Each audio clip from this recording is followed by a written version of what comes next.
ورحمة الله وبركاته. ذي لهانتي نبغى دعوة الكسر دعوة برنامج كي سنة جودة التلفزيون قرنك الصومالية أو كسر يا استوديو التلفزيون قرنك المقالة كيبتون.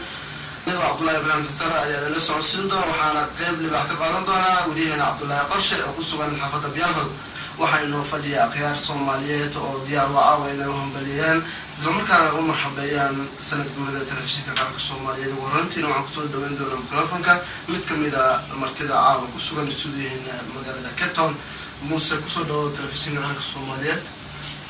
بسم الله الحمد لله آد ما سنتين بعد صحافة الصوماليين كسوغان سود أفريقيا عاو عم كبر حسن هاي أو حملين ناس نتقول تي في قرن الصوماليين تي في قرن الصوماليين وحن وحملين نا وحيابه أو قبتي مركز تو كسوغان هاي إندي الصوماليين وامتك كلاقادي هرمك الصوماليين وامتك صوبندقي isaga koorba Soomaali waxba ma hayn waxa kale aad u sii farxadeeyna waliyaasha Soomaaliyeed ee nala qaybsanaya dibka Soomaalida ku haya South Africa iyo Soomaaliga ku haya waliyaasha Soomaaliyeed magaalada magaalada Muqdisho oo marba lagu dilo marka TV-ga qaranka Soomaaliya waxaan u aqoonsanahay hadana reer South Africa dadka ku nool TV-ga qaranka TV-ga u horeeyay ee nagala qayb qaata dhibaatada haysata iyo horumarkan sameysano TV-ga nagala qayb qaata ayaan aqoonsanahay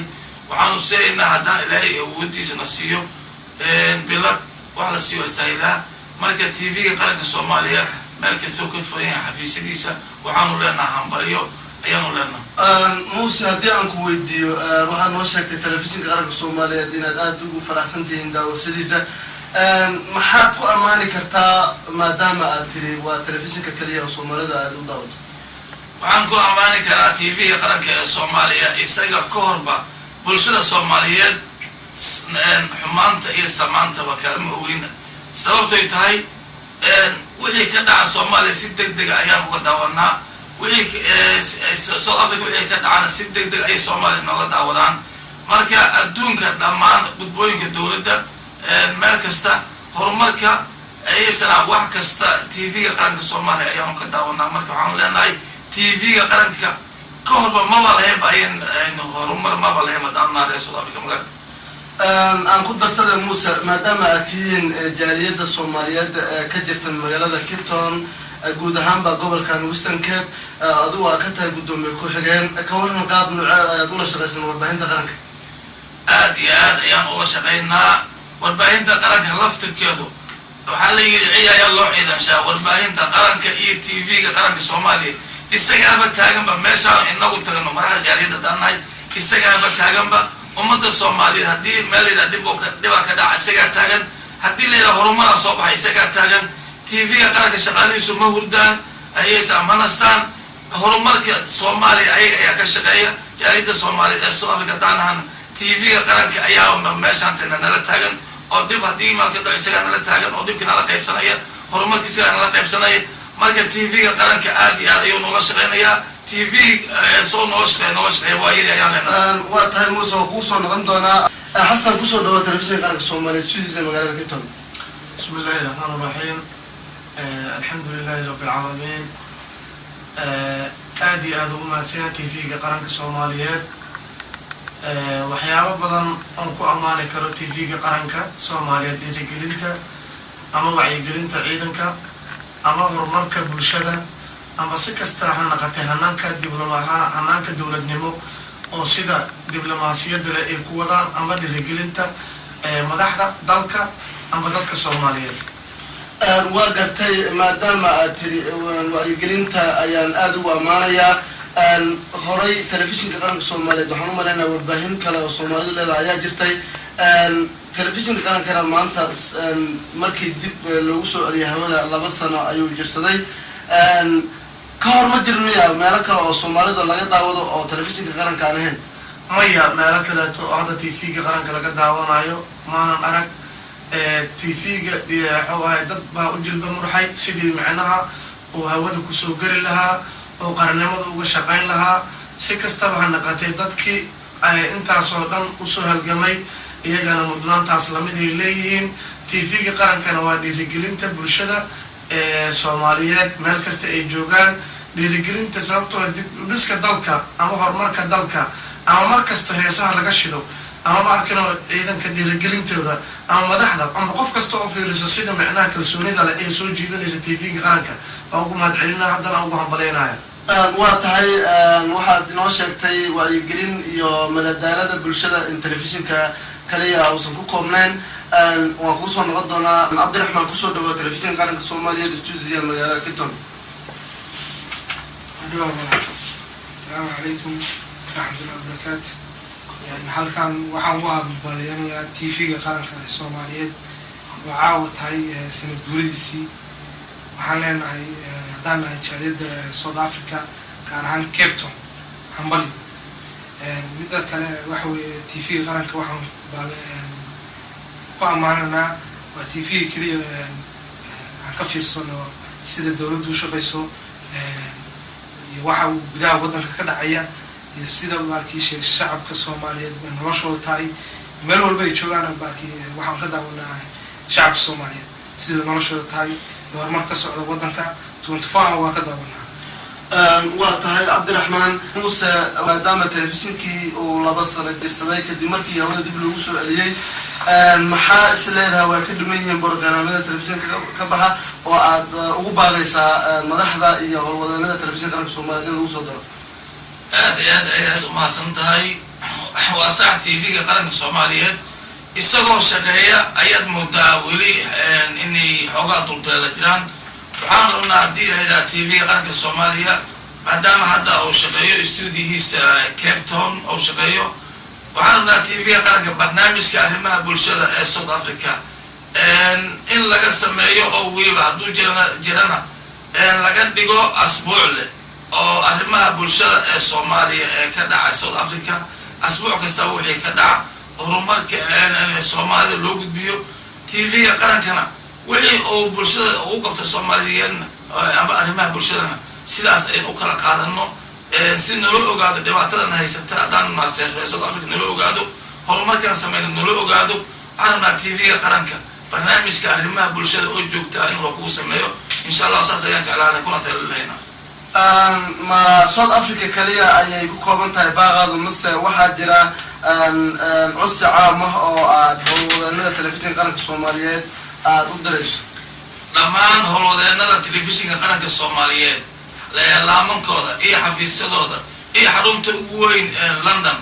iyo kan ku yaala Muqdisho dhammaan waa u direynaa haddaan nahay jaaliyadda Soomaaliyeed in TV-gu uu ka shaqeeyo barnaamij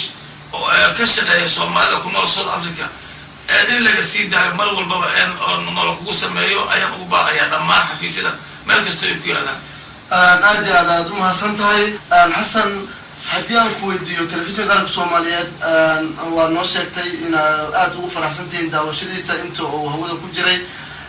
ma jiraan wax aad isleedahay way ka dhiman yihiin ama aad ka codsanayso howlwadeennada telefishinka qaranka Soomaaliyeed in lagu soo daro wallahi hadda waxaan isleeyahay TV-ga qaranka Soomaaliyeed way ka dhiman yihiin ma jiraan maxaa yeelay aad iyo aad baan ula dhacsanahay TV-ga qaranka si kastaba ha ahaatee waxa qofka bini'aadamka nafsadiisa soo jiidan karo ama markasta meeshii aad tagto oo ka shiran waa dareemi kartaa waa TV-ga qaranka waxyaabaha oo xuska loogu sameynayana ama horumarka waa dareemi kartaa waa soo jiidashada wax hadda aan isleeyahay TV-ga qaranka way ka dhimayn maanta oon u sheegayo howlwadeennada TV-ga qaranka ma jiraan laakiin waxaa mar walba loo baahan yahay in meeshuu joogo meel kasii fiican mar walba la geeyo barnaamij ma jira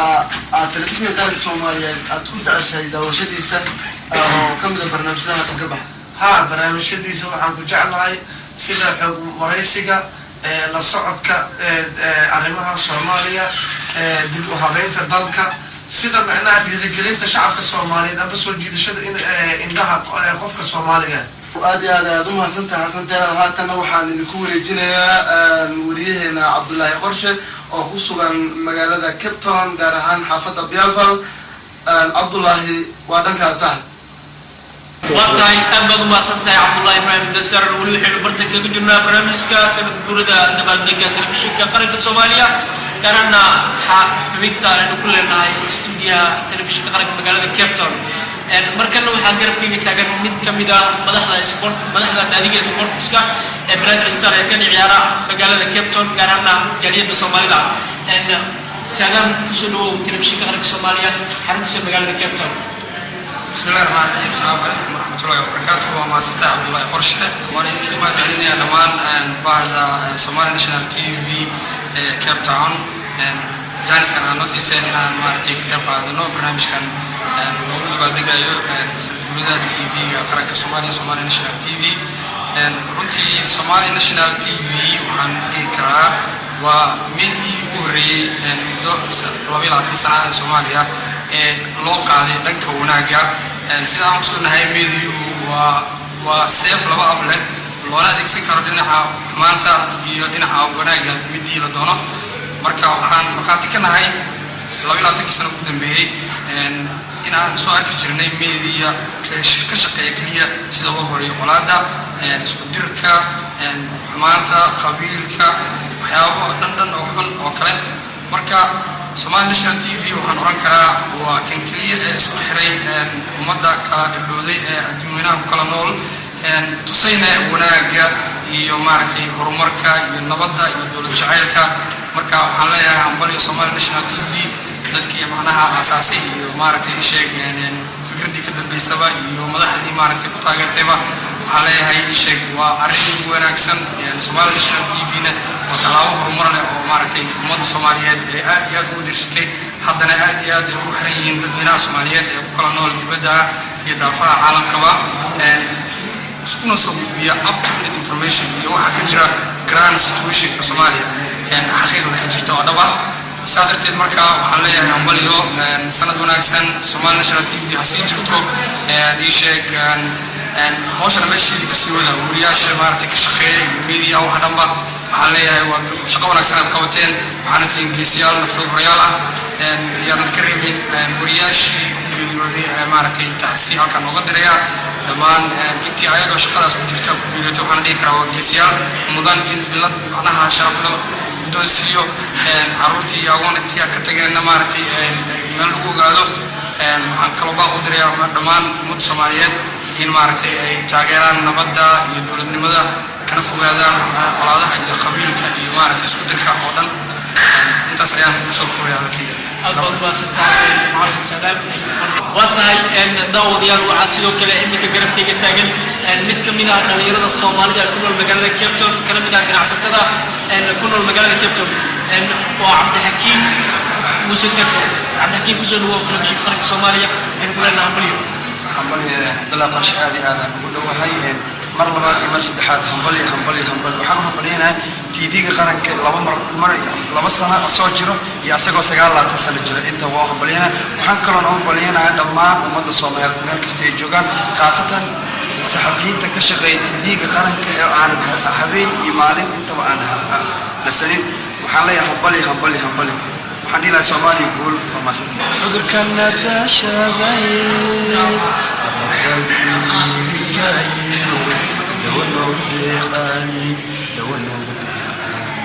دونوتي لك لي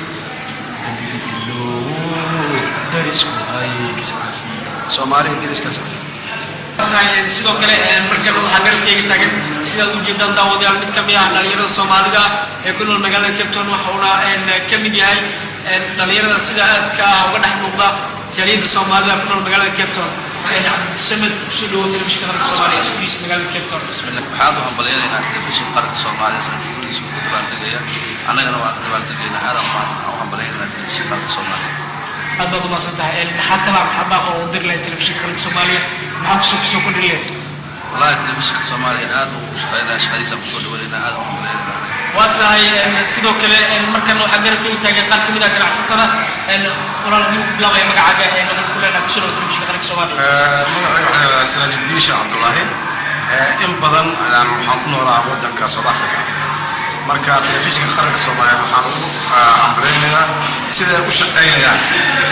inay ku dadaalaan sidaas u shaqeeyaan dabeedna aanay kala go'in wararka iyo saxafiyiinta sida maanta loo wareysanayo aad baan u amreenayaa waxaan leeyahay congratulation wata maxaa baliyaa waxaan u dir lahaa in ay kasii saacideeyaan macnaha wariyaasha iyo dadka maaragtay qaabilsan arrinta TV-ga qaranka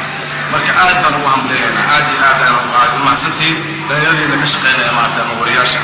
aad baad u mahadsantihiin halkana waxaa watahay sidoo kale markana waxaa garabkayga taagan abwaan daayar oo Soomaaliyeed ku nool magaalada Cape Town waa abwaan Cabdinaasir Xidi Cabdinaasir ku soo dhawow studio telefishinka qaranka Soomaaliya magaalada Cape Town marka hore waxaan hambalyeynaya ummadda Soomaaliyeed ugu hambalyeynaya sanadguurada TV-ga qaranka Soomaaliyeed dad kale waxaan u mahadcelinayaa maamulka iyo howlgallada TV-ga qaranka Soomaaliyeed furta qali waayse watahay waxaad ka mid tahay abwaaniinta da'da yar ee ku nool waddanka South Africa waxaa la joogaa sanadguuridii labaad howlgelinta telefishinka qaranka Soomaaliya iyo 19 jirsaday marka maxaad ugu talagashay maadaama aad tahay abwaan daayar telefishinka qaranka Soomaaliya aad baa mahadsan tahay waxaan rabaa inaan uga qayb qaato sanadguurada TV-ga qaranka Soomaaliyeed maasiiro gaaban oo la yiraahdo codka qaranka waxaan ku bilaabanaysaa codka qaranku waa caan waa cadceed dhalaasho caadilkeenu soo dhigay arrigan ku noolnahay waa cudud wadaniyo ceeb laga ilaalisho cisigii iyo sharaftii iyo sabiidii arrigeegon caankiyo kulaha cadgooniye calankii baluugee calankii baluugee cilmigii iyo codkii aan ku xirnay cudud badan halii caanahoo badan ciidda ay u jiifteen ayuunba calaamada caadilow allahayow codka qaranka nooda waan ku caafimaadnay caadilow cirkaas mari caadilow allahayow cunfigiiyo dagaalkiiyo caadibnaanta naga qaad cuqdadii qabiilkana cagta hoos ka sii mari ninkii caafimaadkii iyo cisigeenna aan rabin cafwan hore allahayow aad baa mahadsantihiin aad baan kaaga mahadcelinayaa sidoo kale hambalyadan ku leedahay aad baad umahadsantahay watahay markana waxaan dib ugu wareejinayaa daawadayaal wariyahayaga Cabdullaahi Ibraahim Dasar iyo stuudiyaha xarunta magaalada Cape Town waa tahay qorshe aad iyo aad u mahadsan tahay waxaan mar labaad ku soo noqonay stuudiyaha telefishinka qaranka Soomaaliyeed xaruntiisa magaalada Cape Town su-aasha ugu dambeysana waxaan weydiin doonaa mid ka mid ah dhallinyaradii oo ku hore ugu sugnaa stuudiyaha maxaad u jeceshahay barnaamijyada ama programmada ka baxa telefishinka qaranka Soomaaliyeed hadda waxaan ugu jecelahay sida newska warka oo aan ka daawano sida dawladdu u shaqeynayso maalinba maalinta ka dambaysa horumarku sameynayso oo tilaabada u qaadayso sida baankii horumarka iga sameynayso gaar ahaan caasimadda Soomaaliya ee Muqdisho sidoo kale waxaan jecelahay wacyigelinta bulshada Soomaaliyeed ay wacyigelinayaan ay tusiyaan ay faahfaahinayaan qaranimada waxay tahay iyo waxay tahay dawladnimada midda kale waxa dawladnimada waxay tahay iyo sida taariikhda Soomaaliya ilaa jirtay ay ka sheekeynayaan ay dadka tusayaan okay aad iyo aad u mahadsan tahay haatan waxaan soo gaarnay runtii iyo gabagabadii barnaamijkeennii intaan ku doono barnaamijka mid lamid ah fi amaanillah